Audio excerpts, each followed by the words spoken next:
Ka disa socio and sport club kam ka wapaj wapalai ya ka yakop Miss Jowai hajar paule pauso ka wadauman hau banai December. Haka kat santrik depan man ko ya ka final edition ha Little Angels Secondary School Jowai ne benta ujit khado yaki khelot ki yobiang umi ha karansan yakop Miss Jowai. Hagani ka final audition da em kat arngut ki khelot ki wana rilum jaintia ki wada wan chakmat na ki chnong wa per wa kan thup le na Jowai we na jrong wa bichar ye rukom lai ki ni ki khelot da em haro ka benta ka li yu ka li na ki wa bichar.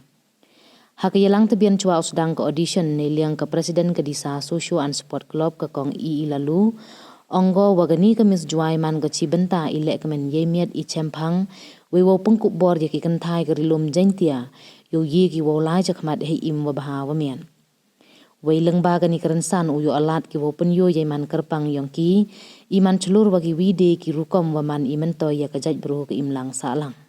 U Dr. H.H. Morman social activist kam u kongsan hawa rindur u wo pachat ye yumut yong kani karansan ya ko met kan thai.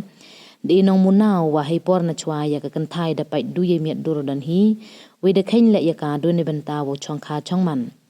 Tang wahi yong sakhiat wat ka kan thai le yihi ko wo le bon ki jaj kam hak imlang salang.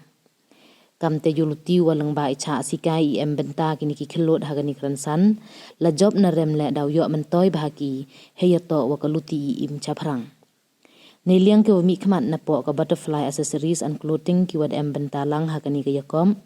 Pentip haro ki wayato wa ka mega Miss North East mendakut audition kitu ki wasngau ke asngau biang hakiliang wa per ye ki wolai audition tang waya ka wara nam job Miss Jowai wan daman ka wayo apsia chwa hapo karansan yakom mega Miss North East kiwiwan wa kalam kan thup yo Dr. E Khar banyang secretary disa socio and sports club u aris jenong kenri ANG enterprise event partner wa kiwi heyato wa ki wacha jin na perdi kini ki khat arngon dapan banawan hadin.